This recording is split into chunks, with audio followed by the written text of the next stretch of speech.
भारत देश की राजधानी दिल्ली, दिल्ली से बीके हिंदुस्तानी यूट्यूबर, नेशनल मीडिया फाउंडेशन नई दिल्ली, समूह पत्रकारिता परिषद नई दिल्ली आज छत्तीसगढ़ के साफ़ सुथरे शहर भिलाई नगर पहुँचे।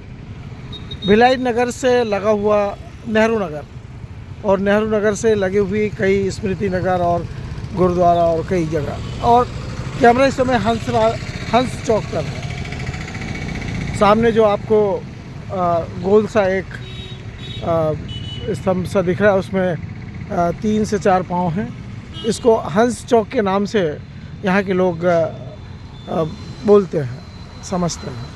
किसी ज़माने में यह चौक एक छोटा सा रास्ता हुआ करता था जहाँ से बड़ी गाड़ियाँ नहीं निकल पाती थी। आजू बाजू में किसानों के खेत थे और कई बार किसान लोग निकलने भी नहीं देते थे।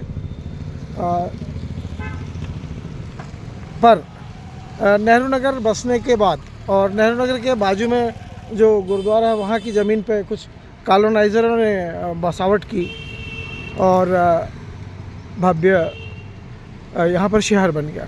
सबसे पहले यहाँ पर नेहरू नगर की स्थापना हुई और नेहरू नगर के बाद में स्मृति नगर, कोसा नाला नगर और भी कई नगर बनते चले गए। यहाँ पे लिखा हुआ है श्री हंस चौक। अभी हमने लोगों से पूछा, उसको हम प्रमाणित नहीं मान रहे थे, पर यहाँ पर निगम द्वारा लिखा है श्री हंस चौक। अब यह हंस चौक क्यों बनाया गया है, इसके इतिहास के बारे में हम अगली बार, क्योंकि आज ही रात्रि में हमें नर्मदापुरम ज़िले के लिए निकलना है। ट्रेन हमारी 8 बजकर कुछ मिनट पर दुर्ग रेलवे स्टेशन से रवाना होगी। तो जब हम अगला दौरा जब हमारा यहाँ से होगा, तो हम इस श्री हंस चौक के बारे में जानकारी देंगे। सामने में ही कृष्णा पब्लिक स्कूल, जो कुछ दिन पहले अखबारों में चर्चा का विषय रहे। कोई हाई कोर्ट गया, कोई डिस्ट्रिक्ट कोर्ट गया, और अब हम आज हंस चौक के बारे में जानकारी दे रहे हैं। आजू बाजू में सब बड़े बड़े कॉम्प्लेक्स बने हुए हैं, 3-3, 4-4 मंजिल के कॉम्प्लेक्स हैं, बड़ी बड़ी दुकानें हैं, और उन्हीं दुकानों के बीच में जहाँ पर भी थोड़ी सी जगह मिल जाती, वहाँ वे लोग अपना जीवन यापन कर रहे हैं जो गरीब वर्ग के लोग हैं। चूँकि देश में नरेंद्र मोदी जी कितना भी प्रयास कर ले, फिर भी गरीबों का जो परसेंटेज है वो कम नहीं किया जा सकता। इसीलिए कहीं पर चाय की व्यवस्था है, कहीं पर इडली डोसे की व्यवस्था, कहीं पर सांभर वड़े की व्यवस्था, और कहीं पर अखबारों की व्यवस्था। और आजू बाजू में ये रास्ता देखिए, एक रास्ता है जो कृष्णा पब्लिक स्कूल जाता है, एक रास्ता है जो मॉडल टाउन जाता है, और एक रास्ता कोसा नाला भी जाता है।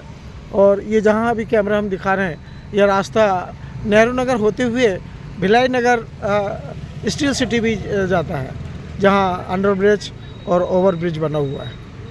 शाम का समय है और पूरी टीम प्रयास कर रही है कि यह शाम का जो दृश्य है, कल हमने आपको फव्वारों से पेड़ों को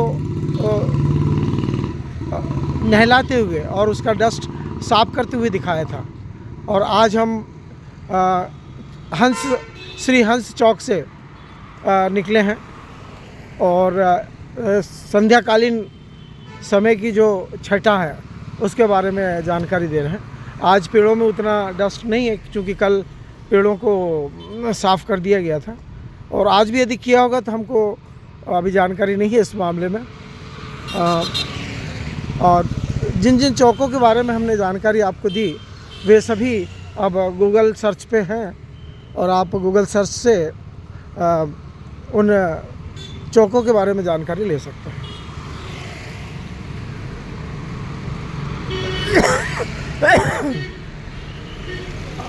हंस चौक के बाद में यह एक बिना नाम का चौक तो नहीं है, पर क्रॉसिंग है,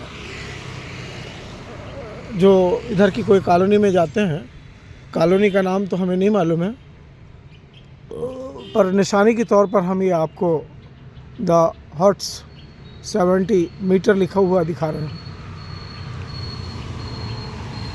संध्या हो चली है और लोग अब दोपहर का आराम कर फ्रेश होने के बाद लोग घूमने फिरने के हिसाब से निकले हैं। हमारी टीम भी ये प्रयास कर रही है कि इस